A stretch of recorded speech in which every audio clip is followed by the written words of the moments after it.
And we are live. Welcome, everyone, to the Connected for Real podcast. I am Rebbetzin Bat-Chen Grossman, and I'm a marriage coach for women in business. And that means I love that intersection between your marriage and your business and how you bring God into it and how you take care of yourself and all of that amazing stuff. And as you know, I have the 4 pillars: God, marriage, business, you. And our podcast is following those 4 pillars with every single topic. Today's topic is freedom. And when I picked freedom and business, I thought, who better to speak about this than Beverly Chimes? So, Beverly, introduce yourself and then we'll get right into it. Thank you so much. I'm really happy to be here today. I am a life coach and a social worker, and I work with professional women to prioritize their well-being so that they can make the impact that they really want to make. That's what I do. I love it. I love it. And, you know, I was just telling you behind the scenes that when I pick these topics, I sometimes have to like double take and be like, what does that even mean?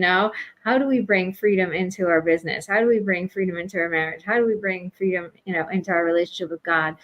And I think that it's fascinating to see where every person takes it and what freedom means to you. So let's start with that. What does freedom mean? To me, freedom means the ability to prioritize and choose. So if I'm free, then I am allowing myself to make decisions and put things in places that I want them to be. And I'm free to make choices. And I'm free to choose when to be busy and when to not be busy. That to me is freedom. Yes, I love that. I think I call it intentionality. When I'm able to be intentional about the things I want, and then I can, choose and design my own day, my own life, all these different things. As much as we don't have that much control over a lot of things in life, there's a lot that we do control, and that has to do with us staying conscious and being intentional about what we're doing. So let's talk about business. Business has a lot of pitfalls here because a lot of people think that, you go into business so that you can be free. There was once a really funny reel that I watched on Instagram, and it was, it was like a sound that was going viral.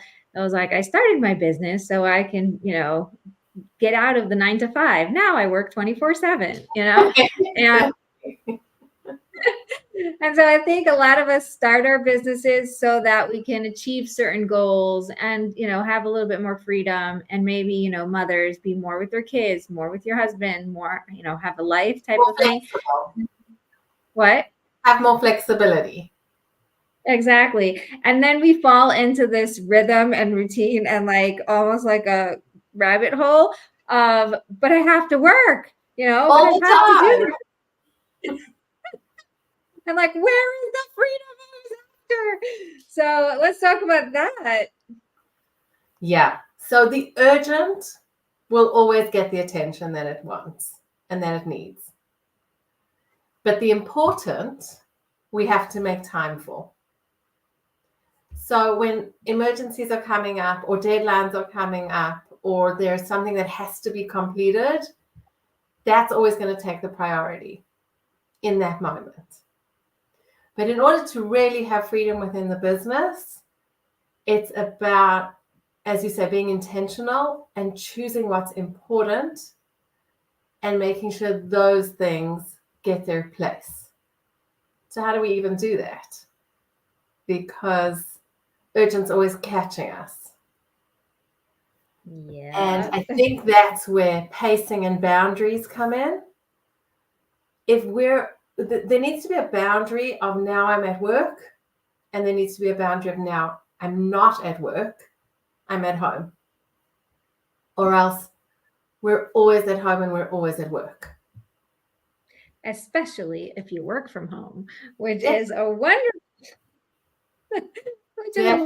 recipe for, going crazy. Because on one hand, I'm at work, so I might as well like sweep up while I'm here, or put away the things, or just empty the dishwasher, or let me just put in a wash, and let me just. the word just. I'm just I'm just gonna. Yeah. I did that, half on purpose because it just feels like that. It feels like we're just, right? Mm-hmm. And then when we're with the kids, I'm just going to check my mail. I'm just going to look to see if my WhatsApp, dinged. I'm just going to see if I got paid. I'm just going to just. And again, like our brain is making these little things that don't really matter, but really I could do them anytime. And in reality, this is where we fall. Yeah. Yeah. 100%. I mean, I know growing up, businesses closed at 5 p.m. Like everything's shifted. The world just goes much longer. Like supermarkets are open longer than a supermarket ever was in South Africa. Like the day has stretched.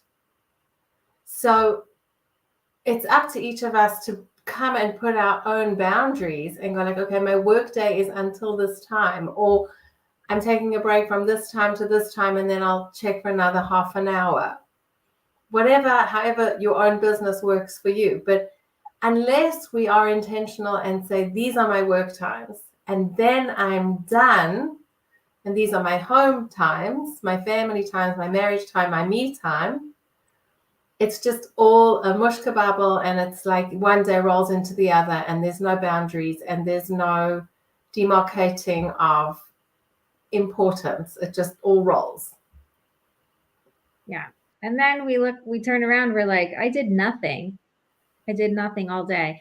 And it's obviously not true because you did a lot of things, but all of those things were thrown at you as opposed to you making a decision and wanting. And that's the urgent. That's why when something's urgent, it demands attention.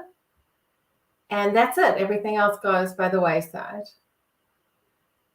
So how do we deal with these urgent things so that we can have freedom? So I think we have to ask ourselves how urgent really is.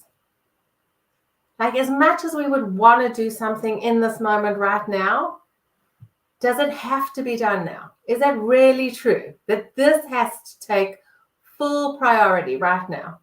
I'm not always convinced that the answer is yes. There's a drive to want to do it. There's a drive to want to clean up, fix up, meet the demands. But I don't know if that is a requirement or we've made it a requirement.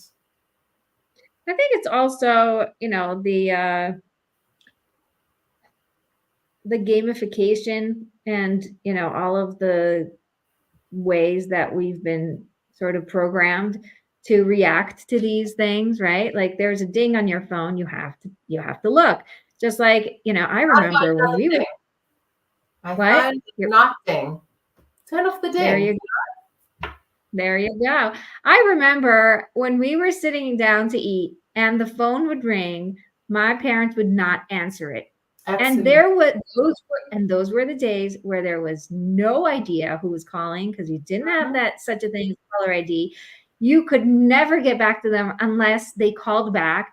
It was such a strong boundary. It was like, we're eating right now as a family. We are not answering the phone.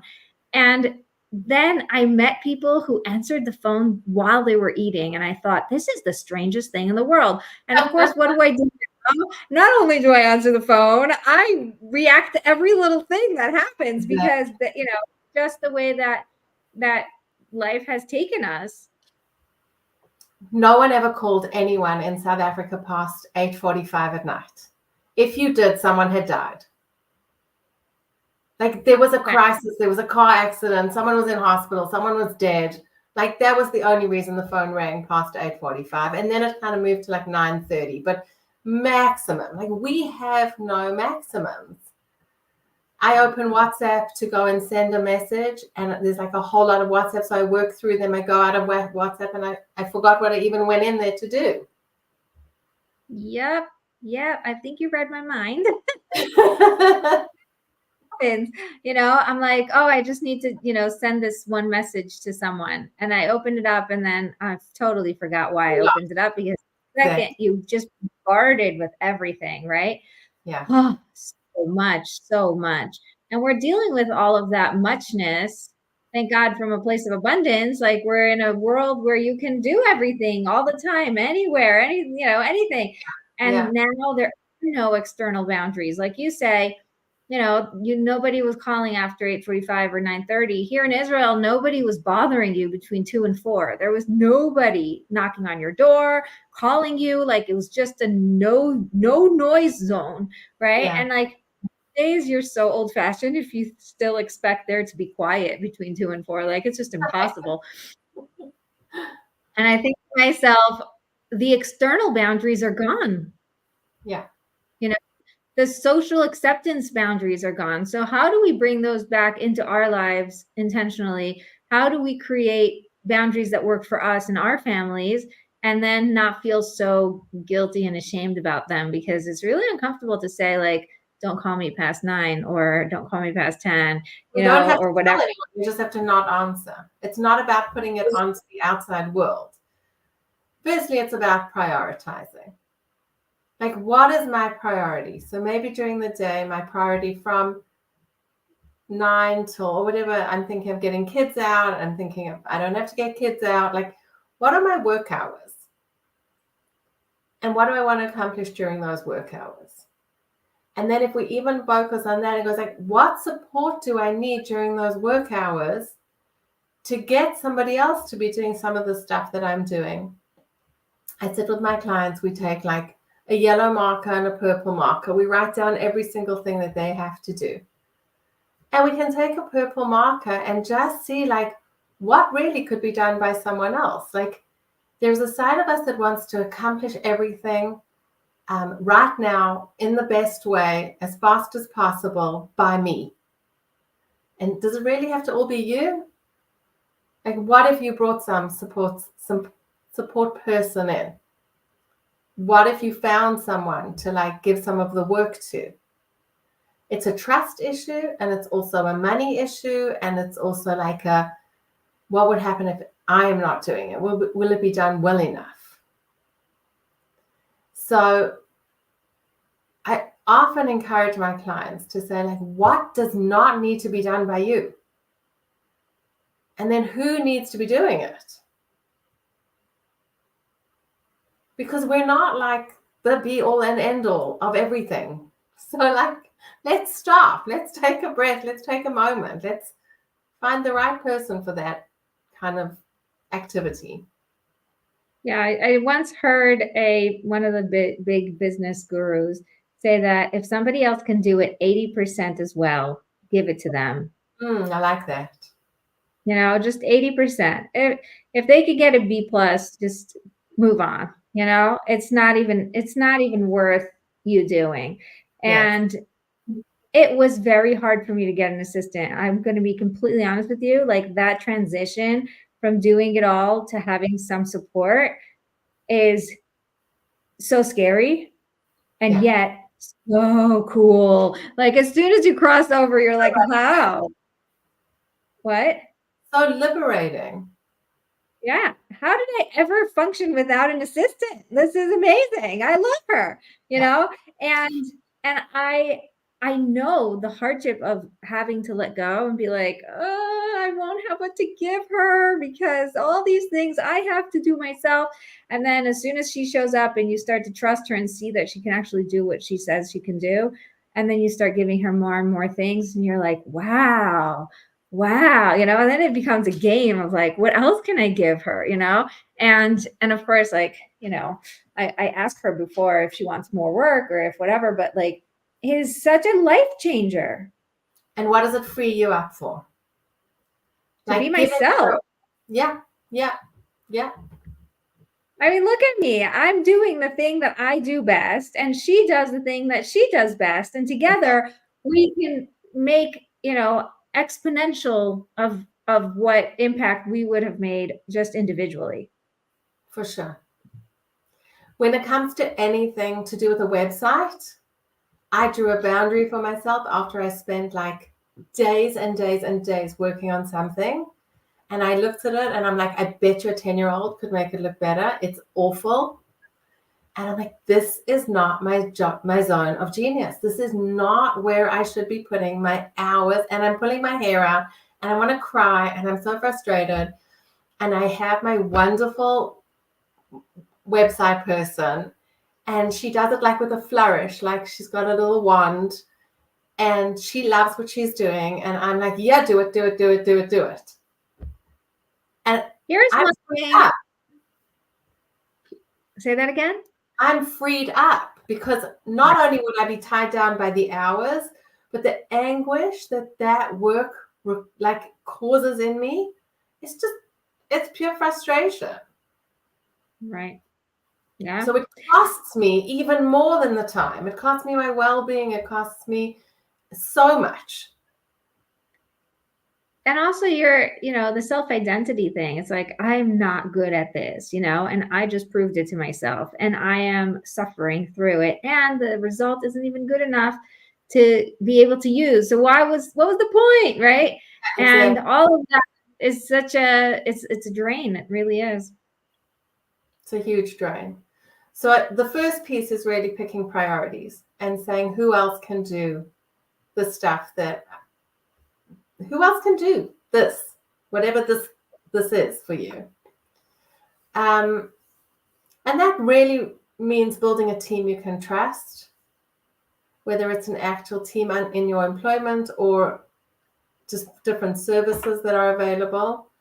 Like really thinking bigger than a one-person show and saying, what resources do I need? And being willing to try those resources. And I think for me, one of the biggest things is demarcating time. I usually have a lunch break. I try sit outside when the weather's good, take my salad, make a salad, take a salad, go sit outside. And it's like, this is my lunchtime and I'm not checking WhatsApps, and maybe I'll be listening to a podcast I want to listen to, or maybe I'm just like watching the buses go by and the birds flying by. But even during a work block, it can't be that it's like an 8-hour work block with no breaks. That isn't a good way to be living life. That's like trying to run a marathon in the way you run a sprint. But a sprint isn't meant to be the length of a marathon. Right. And we've got day after day after day. We're running a marathon. We can't be sprinting through it. So it's really introducing strategies that take 3-5 minutes to empty out, quieten down, chill a bit. Could be sitting in a park, could be going for a 5-minute walk, could be chatting on the phone to someone you really wanted to chat to, with no multitasking at the same time. Like the idea of multitasking is we can do a whole lot of things right now, and I think we can do none of them well because we're not fully present in any of them. So it's really taking the stress down and taking the noise down and finding those little pockets of quiet, of, I don't know, pet your dog, weed your plant, just little pockets during the day. We often have breaks between things. Most of us, unfortunately, go, as one person I heard likes to call it, doom scrolling. And instead of taking that moment to like chill, empty out, or rejuvenate, we've added more stress, thinking we're taking time out, but we're not. So we think we're giving ourselves a free moment, but we're like adding on to the stress, especially now. Yeah. My husband used to say, I used to sit on the couch and, take a break and then, scroll my phone, Instagram, whatever it was. And he said, you are lying to yourself that you're resting. If you really want to rest, go in the middle of the day, put on your pajamas, get into bed, give yourself a 20-minute nap, then come out and see how rested you are. And Yes. He's right. He's right. It is so powerful to let go of all of that noise and just be. Even, sometimes if I already have my phone in my hand and I know I want to rest, I'll turn on one of the meditations from my meditation library and I'll listen to myself giving a meditation, and I do it. And I'm like, oh my gosh, this is so good, And it's funny. Yes, and it's amazing because here I am, I'm creating it for other people. Other people are using them all the time, and I'm not even leaning onto the things that I have available to me. It is crazy, you Yeah. know? And so and my husband reminds me, you used to crochet between things, and you used to, have watercolor paintings or just regular color pencils and just, a sketchbook, like between things. I used to actually do things that filled me up, and the phone sort of killed that. So first of all, I love that your phone doesn't ding. I think that's inspirational on many levels. And I also have, I've used a lot of the features that the phone itself has. Like my phone just puts itself to sleep at 10 p.m. and Oh, that's doesn't wake up at 7. It's great because my kids wake up at 6:30 and they go to the phone and they try to turn it on, and it's gray. It's dead. It's not working. And there's nothing you can do. You just gotta wait. And so until 7 a.m., there's no phone. I'm sorry. There just isn't. And for and me, for the you 10 o'clock, after 10, there's no phone. yeah, for the 10 o'clock is amazing because it won't ring, it won't ding, it won't let me be on anything. It just shuts me off. Like I could be talking to my mother and then suddenly 10 o'clock and it's like, boop, phone died, you know? And now my mother knows already, she's in America. I mean, he knows her all. So the time difference is weird, but she just knows that, okay, the phone died. That's it. It's over. Conversation ended. That is fantastic. Love that. Can't you override And it? of course you can, but I challenge myself not to. Okay. There's a way to override it for 1 minute, for 15 minutes, and for the whole night. So sometimes I'll override it just for a minute to send a like, I'm okay, phone died, good night type of message. And I only have a minute, so I got to do it really quick. Sometimes I'll override it for 15 minutes just to give myself like that, I forgot to do one thing, whatever, but it shuts itself off again. I really, really, very, very rarely, almost never will override it for the whole night. There was one time, the beginning of the war when I did, but as a rule, I try not to override it. Also on Wow. Instagram, I have on my Instagram, I have a timer that goes off and says, you've been on Instagram for 15 minutes. What do you Oh, want to do now? And it's like, really? Really? That much time passed, And then and sometimes my kids are watching over my shoulder, and I think to myself, like, can you imagine if I just override it and keep going? What am I wow. teaching them? Yeah. What am I teaching them? I'm Yeah. teaching them that you can't even trust yourself. So I'm like, no, no, no.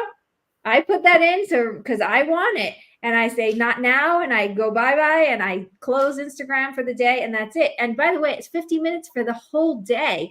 Wow. So Brilliant. I'm very careful. How you use those 15 minutes. Yes, I gotta really be intentional here. But these are little things that, you have them built into your phone. Yeah. Utilize them. Yeah. Really, they're for you to enjoy, right? Totally. Anytime on my calendar, anytime I have a meeting on my calendar, my phone knows I'm working. So it will only let certain things come through and it won't let other things come through. And it's so helpful. Great. Great. Sounds like you really use those filters well. I try. Wow. That's impressive. I try. You know why? Because, like you were saying, I know my nature. I know that I will look at everything. I know that I will be distracted by everything. But I I know don't that think I it's go, your nature. I think it's how the phone is designed. It's of designed course, to call us back. yes. But I think some people are more pulled towards things than others.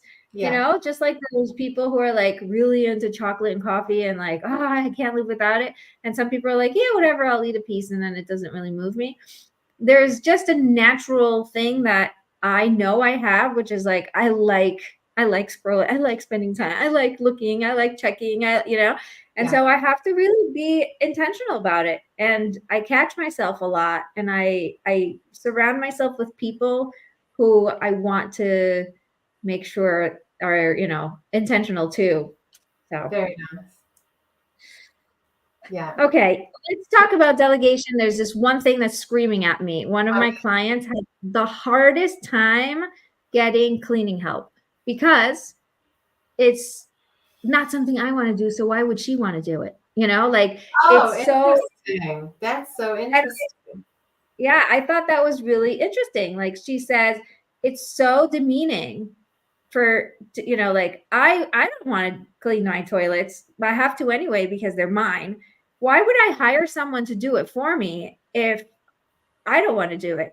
And I was Well, like, why does she think you it's know, demeaning? Where's that coming from? exactly. And isn't it funny? I told her some people are so lit up by cleaning things and making them look perfect. It Totally. makes them come alive. Makes them Um, happy.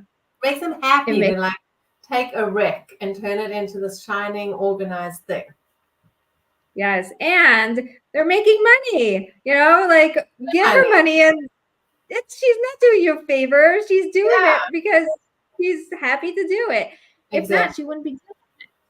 Her Ironically, interpretation of it being demeaning, that would be stopping her from really being willing to go forward with it.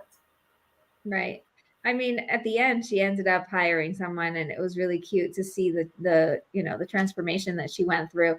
Awesome. But it was ironically, she works in tech and she sets up all the behind the scenes of all these tech things.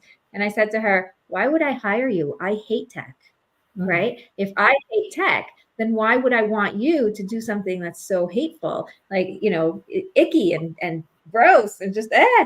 And she's like, oh, but that's why you need me because I love tech and blah, blah, blah. And she's like, oh, wait, it's the same thing, So Different people are like lit up by different things, and that's why we need each other. right. Yeah. I say let people who are offering their services, like, people are actually putting themselves out there saying, I want to take this off your plate. Let them. Exactly. Trust them. Yeah. Check out their reputation and then trust them. Right. Yeah. I think it's amazing. And there was one more thing that was sitting on my mind, but now I can't remember it. So let's go back to the freedom and the business and how to create that. So I like to remember that when we say yes to something, we're saying no to something else. So if we're saying yes to working at night, what are we saying no to?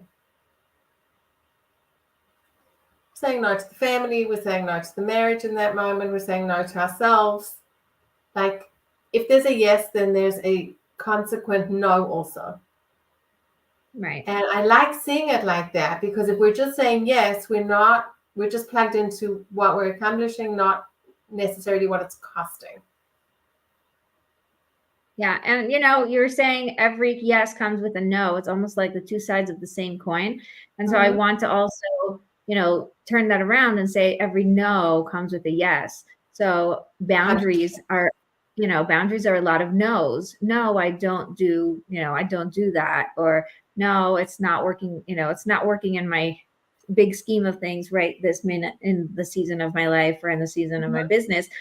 You're saying yes to the bigger things. You're saying yes to the other things that really matter to you. So that's really a good point. Yeah. And personally, I choose to work at night because then I can have, a lot more time with my kids when it's daytime. Exactly. And I think that, of life. right. And I think that it's really fun to know that there are no rules and there is no one way to do something right. You have to figure out what works for you, which is just so crucial. The only rules there are the rules you create for yourself, for your individual circumstances. And doing what's right for you and your husband and your family and your business it's what you discern to be right. Right. There's no and I love that universal right. Yes, there is no universal right. I love that you say, your rules.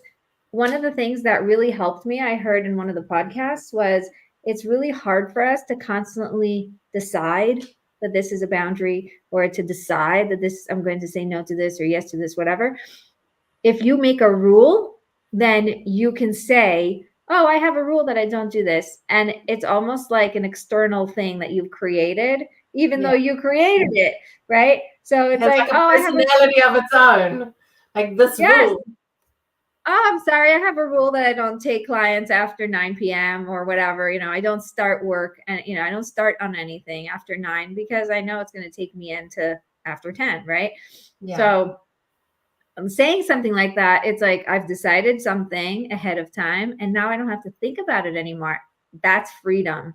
Yeah. Yeah. Totally. I'm thinking of people that I've spoken to who've like been on family trips and they still are responsible for their business. And they're like off in the bathroom checking their email. I got to go to the bathroom, except she has to go to like the bathroom every few minutes. And without boundaries, it's just, you're always on. You're always on and you're always disappointing yourself because you're never fully present anywhere. You're just always pulled. So the boundaries are essential. Yeah, that's where the overwhelm comes in. It feels so overwhelming. Yeah. Because it's no longer you making the decisions about your business, about your life, about what you want to do right now. It's you reacting to everything that's happening around you. And at that point, there is no freedom in anything that you're doing. You're reactive. And the enjoyment is so much less and the overwhelm and the stress is so much more. So like perhaps you went into this because it's a passion of yours, but with the amount of stress and overwhelm, with the lack of boundaries, it just becomes like a real drain and a strain, which is not what you're wanting. And then the whole creative side crashes when you're under a lot of strain. So the just not creating the boundaries has so many repercussions. Yeah. And I think what you just said now is so powerful that we have to double tap on this. Your creativity is what runs your business, right? Your ability to think on your feet and to really think outside the box and to do the things the way work really, really well. If that diminishes and that is so run down that it's not present, you're now just a worker in a business, right? Yeah. Like it happens in your business, but you're just the working bee. Like you're not actually being the business owner, the CEO, the leader, the person who is leading this thing. Yeah. You've given away your power. Yeah. Yeah, that's true. And then the stress just goes up even more. It's like a real catch-22. Right. How can a person who's finding themselves extremely overwhelmed with work, with life, with everything just feeling like a big smushy mush of time management and boundaries and lack of clarity, what do you do when you feel that way? Like everybody's going to feel it. Totally normal, okay? We're all human. You're going to feel that. But then what do we do? How do you get out of the loop? How do you break that rhythm? So I think it's really good that you said everyone's going to feel it, because we're not looking to build a utopia where no one's ever stressed or no one's ever feeling pressurized. That isn't realistic. But we're looking for, like, what are you spending most of your time? Are you spending most of your time stressed and overwhelmed or not? So if it's the most of the time, then we really want to take action. If it's some of the time, well, that's life. So there's a few different approaches. The one thing that we've spoken about is priorities and boundaries and moments of like stress relief. I really look at the bigger picture. The longer term picture is building a life that has space and that brings joy. Now, does that mean we have joy in every single moment of our lives? No. But it's an overall picture. So if you love to dance, make sure you're going to a dance class once a week. If you love to write, make sure you've got like a writing block, 15 minutes, twice a week. It's bringing in joy into your life and And then your life becomes more these pockets of joy amongst all the other things you're doing. So it's very hard to introduce the pockets of joy and the moments of relief just by the by. Like, it has to be intentional. Right. So it's like booking in for that class and making it a non-negotiable. It's setting up, I don't know, a coffee date and making it non-negotiable. It's whatever these things are that just bring you joy. And it's not like a 6-day holiday in the Caribbean islands. Like, it's something that can be in your life, in your world, as opposed to like, oh, I have to get out of here. I have to go away for 6 days or 3 weeks or 2 months before I can relax. Right. So I love that. Go on. Yeah, I love that. My husband, I think that what you're saying also is know what type of accountability you need. If something is just written down in your calendar, but it just sort of blows by because you don't really give it any thought, raising hand here, then you have to make sure that you have the right accountability. So, I go to a yoga class every single Sunday morning. And my husband says, what's the point? Just turn on a yoga video and do it at home. You're and I say, I'm not gonna. No way.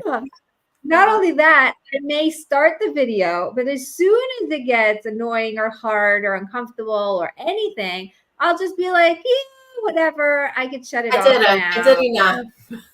Yeah. And when it gets uncomfortable in the yoga, studio, and I'm actually with all these people around, I have to figure out an alternative way to do the stretch without looking like I am giving up. Right. So it forces me to like stay with it, stay in the game, don't give up.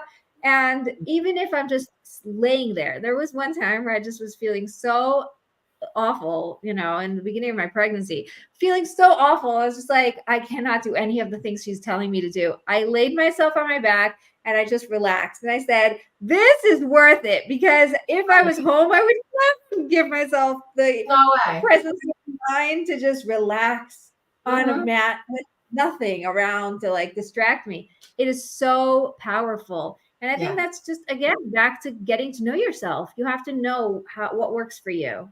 Right? Try some things. Try some things you might not even be sure work for you. I tried out a dance class on Motzei Shabbos. It was really fun. I'm not a general like dance class kind of person, but I'm looking to bring in pockets of joy.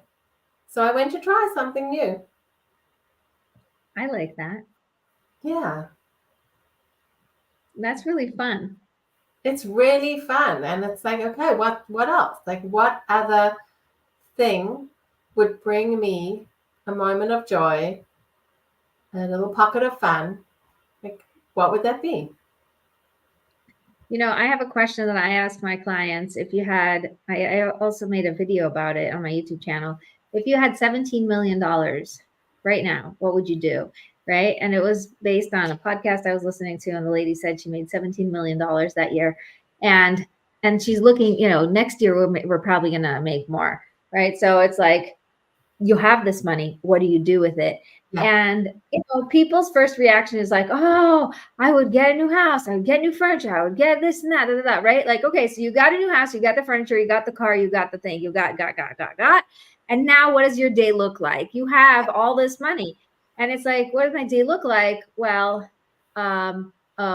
And you start humming and humming because you really have no idea how would your day change. But exactly. I know that if I had $17 million, like I would go to yoga, I would go out with friends, I would make sure that I was very active, and I'm a people person, so I like people around. So I would sign up for all these things that were group settings and little classes or little things, whatever it was. I know already that this is what fills me up, so I do it already now. Like, it doesn't cost $17 million to go to yoga once a week, right? Exactly. And if you had $17 million, would you stop working? I would not. because my work brings me so much fulfillment and so much meaning. Like, no, I wouldn't stop working. Right. Yeah. I had one person answer that she would become a dancer. So I said, okay, so what's stopping you? Well, I never took dance classes. So I was like, okay, how much are dance classes? And she actually started taking dance classes based on that question. And it brought her so much joy. It made her a different person. Yeah.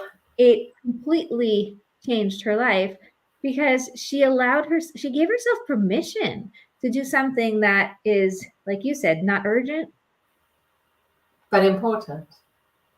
Extremely important. I'm just because imagining you don't someone listening to us now who's like totally burnt out and totally overwhelmed and thinking to themselves, like, are you two absolutely nuts?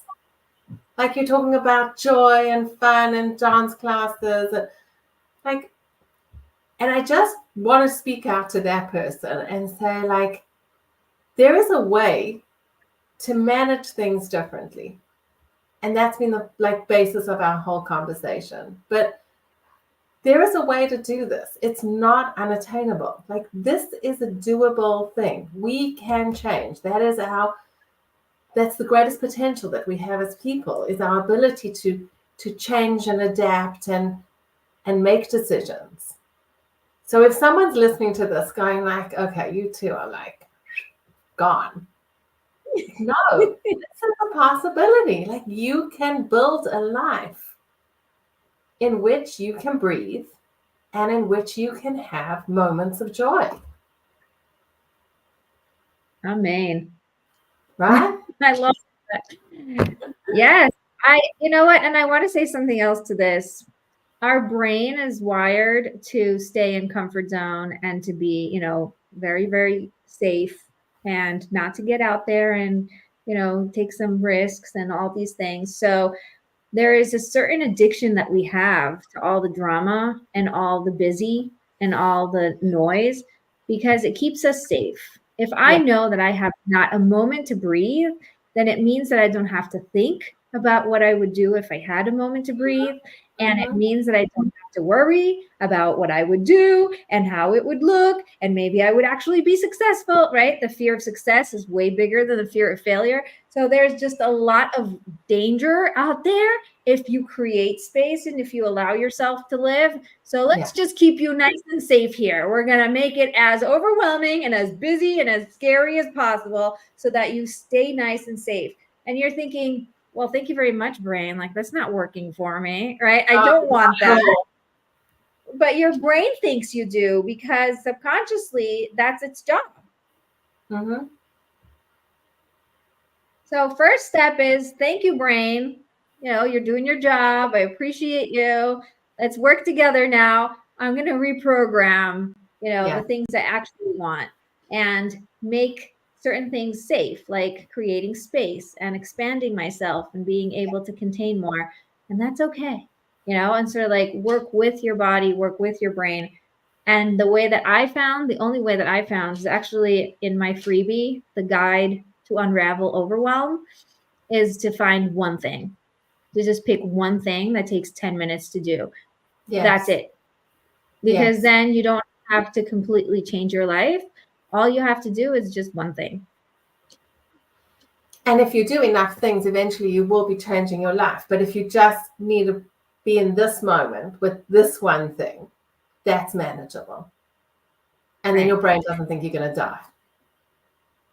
Yeah, your brain's like, oh, this one thing, it doesn't have that much power. It's fine. We'll let it roll. We'll let it, we'll let it slide. So I started with prayer. For me, the way out was through praying once a day. And I walk people through in my guide, like 4 steps, super clear, super easy. In 10 minutes, you are going to change everything because you start to lean into this one thing and you start to, see the ball rolling and it starts to hit different dominoes and they start to hit each other and your life will eventually look completely different. And I'm a living example to that. But I was the most overworked, busy, crazy, can't breathe person I knew. And it was It was crazy. But I think that realizing that there are so many things out there that are here to help you, take action on one thing. That's it. Like Exactly. pick one freebie, pick one coach, pick one podcast, pick one something, and just start to do one thing. Yeah. Yeah. Exactly. That was like my salad lunch. Like it takes 7 minutes for me to make a salad. I think even less, maybe 4 minutes. I'm like, I can make a salad. I mean, in the winter, it's not so much fun, but I can make a salad and I can sit outside and eat my salad. And Wow. that just calms everything down and just quietens things down. I think of making a salad in 4 minutes. I'm like, really? Now I have to go time myself. It's so quick. It's so quick. We think making a salad should be like a 25-minute experience. It's not. It's like I know. Also, as a mother of a lot of children, making salad is a big deal because it's a big salad. But when I think about it, if I'm just making salad for myself, it's 1 tomato, 1 cucumber, 1 pepper, like go time yourself. whatever. Let me know how long it took you. I will. I'm going to have to get back to you guys on this one. But you're challenging me because our brains make everything such a big deal and we don't let ourselves live. Yeah. Yeah. Love it. So okay, I guess Beverly. That freedom is in one small change. Say that again. Freedom is in one small change. Yeah. And that's where it's at, people. Where we think that freedom is in, completely becoming the other person, right? It's like, I am here. I want to be there. If I'm not there, then I can't be free, right? Yeah. And it's like, no. Freedom is right here, right now, in a decision that I'm making in this moment. In one small action. Yeah. Yeah. I love that. That was a great way to wrap it all up. I'm very impressed. Very impressed. Beverly, how can people reach you and contact you and work with you? You're just amazing. Thank you. So I have a little button on my website, beverlychimes.com, where you can schedule a chat and we can discuss what you're looking for and how we can work together. Or you can message me through Facebook. Either way, Beverly Chimes on Facebook. And I look forward to speaking to whoever wants to reach out. That sounds great. Okay, you guys, if you want to create freedom in your business and just overall in your life, because right, life and business is very, very, very much connected.